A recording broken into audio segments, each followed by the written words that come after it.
बच्चों, आपके स्क्रीन पर स्पर्श भाग 2 है। इसके अंतर्गत अब मैं आप लोगों को आपके पुस्तक के अनुसार पाठ 4 पर ऐसे पदखंड में पाठ 3, क्योंकि बिहारी के दोहे मैंने आप लोगों को पहले पढ़ा दिया था, लेकिन उसे सिलेबस में काट दिया गया है, तो कोई बात नहीं है, उसे आप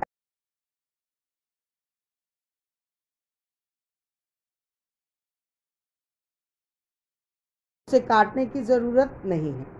कबीर की साखी हो चुकी है, मीरा के पद हो चुके हैं, और अब मैं आज आपको पाठ 4 जो आपकी किताब में है मैथिली शरण गुप्त जी की मनुष्यता पढ़ाऊंगी, और ये पदखंड का तीसरा लेसन है। और इसके बाद मात्र आपको पदखंड में पाठ 5 सुमित्रानंदन पद के पर्वत प्रदेश में पावस, कैफी आजमी के कर चले हम फिदा, बस यही 2 और कविताएं पढ़नी होंगी, जो कि अब आपको मैं पढ़ा दूंगी और उसके बाद उसका रिवीजन आपका साथ में चलता रहेगा। बच्चों, आपके स्क्रीन पर मैथिली शरण गुप्त जी की जीवनी आ रही है। गुप्त जी ने भारतीय हिंदी साहित्य में बहुत महत्वपूर्ण योगदान दिया है। आप इनको पॉज करके इनके जीवनी को पढ़ेंगे और उसे समझने का प्रयास करेंगे। पाठ प्रवेश है बच्चों, जिसमें कवि ने इस कविता में अपने के लिए जीने मरने वाले मनुष्य को तो मानता है और मानने को तैयार नहीं है।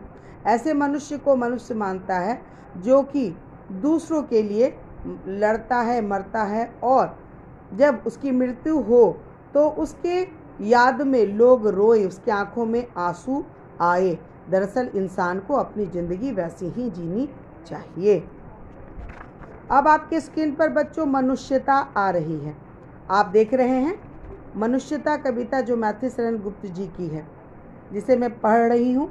विचार लो कि मरते हो ना मृत्यु से डरो कभी, मरो परंतु यो मरो की याद जो करे सभी। हुई ना हो सु मृत्यु तो वृथा मरे वृथा जिए, मरा नहीं वही कि जो जिए ना आपके लिए। वही पशु प्रवृत्ति है कि आप ही चरे, वही मनुष्य है जो मनुष्य के लिए मरे। उसी उदार की कथा सरस्वती बखानती, उसी उदार से धरा कृतार्थ भाव मानती, उसी उदार को सदा संजीव कृति पूजती, तथा उसी उदार को समस्त सृष्टि पूजती। अखंड आत्म भाव जो असीम विश्व से भरे, वही मनुष्य है जो मनुष्य के लिए मरे। सुदार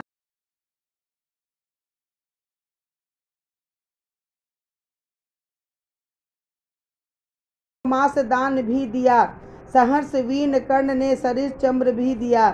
अनित्य देह के लिए अनादि जीव क्या डरे, वही मनुष्य है जो मनुष्य के लिए मरे। सहानुभूति चाहिए महाविभूति है वही, वंशकृत सदैव है बनी हुई स्वयं मही। बच्चों, मनुष्यता की ये कविता आपको यहाँ पर मैंने बताया है, और अब मैं इस कविता के अर्थ को भी आपके सामने स्पष्ट करूँगी। बच्चों,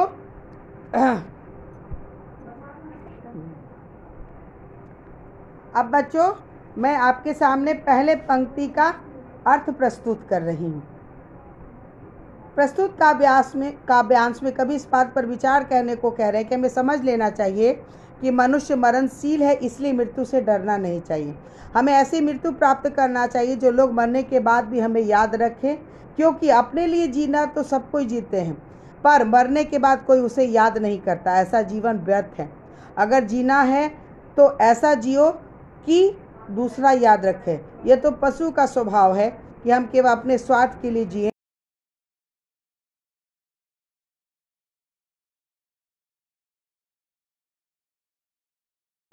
अब बच्चों, मैं उसी उदार की कथा सरस्वती बखानती इसका अर्थ बता रही हूँ। कवि परोपकारी व्यक्ति के गुणों के विषय में बताते हुए कह रहे हैं कि परोपकारी व्यक्ति उदार हृदय का होता है, और उसकी कथा का बखान तो माँ सरस्वती भी करती है।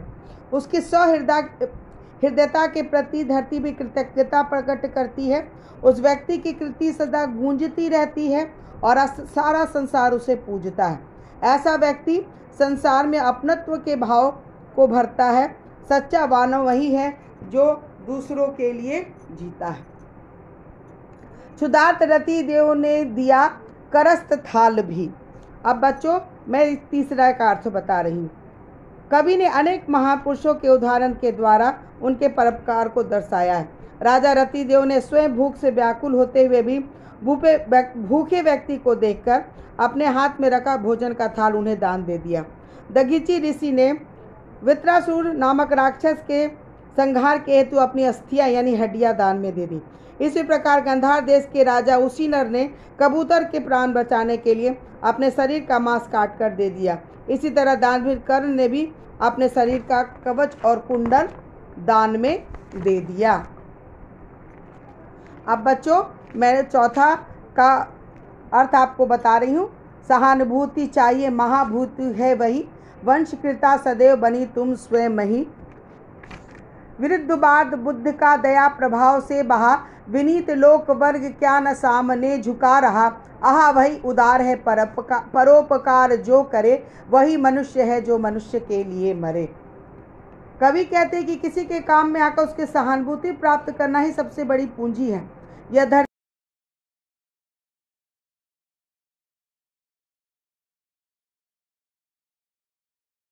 वृक्ष और संत महात्मा सदा विनम्रता से लोगों के आगे सर झुकाते हैं। कवि के अनुसार सहृदय वही है जो परोपकार का भाव रखता है। सच्चा मानव वही है जो दूसरों मानव के काम आता है। बच्चों पांचवा है, रहो न भूल के कभी मतात तुक्ष वीत में, सनाथ जान आपको करो न गौर चीत में। अनाथ कौन है यहाँ त्रिलोकनाथ साथ हैं, दयाल दीन बंधु के बड़े विशाल हाथ हैं। अतीव भागहीन है अतीर भाव जो करे, वही मनुष्य है जो मनुष्य के लिए मरे। प्रस्तुत काव्यांश में ईश्वर के विषय में बताते हुए कहा गया है कि मनुष्य भूल कर भी धन के नशे में पागल नहीं होना चाहिए। ईश्वर की कृपा से घमंड मत करो, क्योंकि संसार में सभी के सिर पर ईश्वर की कृपा का हाथ है। भगवान बहुत कृपालु है, उन पर विश्वास न करने वाला मनुष्य भाग्यहीन होता है। प्रभु की कृपा होते हुए किसी भी को भी घबराने की आवश्यकता नहीं है। सच्चा मानव वही है जो दूसरों मनुष्य के काम आए। अनंत अंतरिक्ष में अनंत देव हैं खड़े, समक्ष हो स्वे बाहु जो वहाँ बढ़ा रहे बड़े बड़े। परावलंब से उठो तथा बढ़ो सभी, अभी अमरस अंग से अपंग हो चढ़ो सभी। रहो नयों की एक से काम और का सरे, वही मनुष्य है जो मनुष्य के लिए मरे। कभी परोपकार की भावना के महत्व को बताते हुए परोपकारी व्यक्ति का स्वागत करने के लिए देवता आकाश में खड़े हैं। वो बाहें फैलाए उनके स्वागत को तैयार हैं।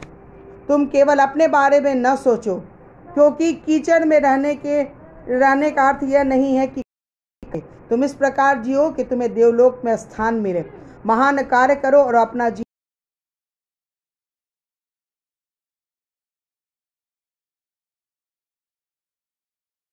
बड़ा विवेक है। पुराण पुरुष स्वयं भी पिता प्रसिद्ध एक है। फलानुसार कर्म के अवश्य ब्रान भेद है, परंतु अंतरज्ञ में प्रमाण मूत वेद है। अनर्थ है बंधु न बंधु की व्यथा हरे, वही मनुष्य है जो मनुष्य के लिए मरे। मनुष्य एक दूसरे को मित्र मानकर रहना चाहिए। सभी मनुष्य समान हैं। हम सबका पिता एक ही भगवान है। हम सभी एक ही प्रभु की संतान हैं। हम अपने कर्म के फलों के अनुसार बाहरी रूप से इसे प्रकट होते हैं। हम सबकी आत्मा एक जैसी है और ये सभी सामान्य हैं। यदि किसी अनर्थ हो जाता है तो भाई भाई भी होकर भी कोई मुसीबत में साथ नहीं देता। सच्चा साथी वही है जो दूसरों के काम आए। चलो अमिष्ट मार्ग से सहस्य खेलते हुए, विपत्ति विघ्न में जो पड़े उन्हें ढकेलते हुए। घटे न हेल मेल हाँ बढ़े न भिन्नता कभी, अतर्क एक पद के सतर्क पर तो हो सभी। तभी समर्थ भाव है तारता हुआ तरे, वही मनुष्य है जो मनुष्य के लिए मरे। बच्चों इसका अर्थ है कि अपने लक्ष्य को के तरफ हमें प्रसन्नता पूर्वक बढ़ना चाहिए। किसी भी प्रकार से के मुसीबत से घबराना नहीं चाहिए, बल्कि उसके ढकेलते हुए आगे बढ़ना चाहिए। हमें मनमुटाव नहीं आना चाहिए, बल्कि हमें मिलजुल कर हर चुनौती का सामना करना चाहिए। हमारे रास्ते एक हो, इसलिए हम सभी को बिना किसी तर्क के सावधानी की तरह आगे बढ़ना चाहिए। सच्चा मानव वही है जो मनुष्य के काम आ सके। प्रस्तुत कविता में मैथिली शरण गुप्त जी ने इंसान को मनुष्यता का पाठ पढ़ाया है और अपने जीवन को दूसरों पे अर्पण करने की शिक्षा दी है।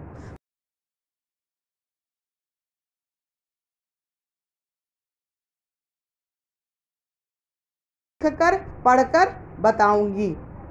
आपके स्क्रीन पर अभी प्रश्न नज़र आ रहे हैं। इसके अलावा शब्दार्थ हैं जिसे आपको सुंदर अक्षरों में अपने कॉपी में उतारना है और लिखना है।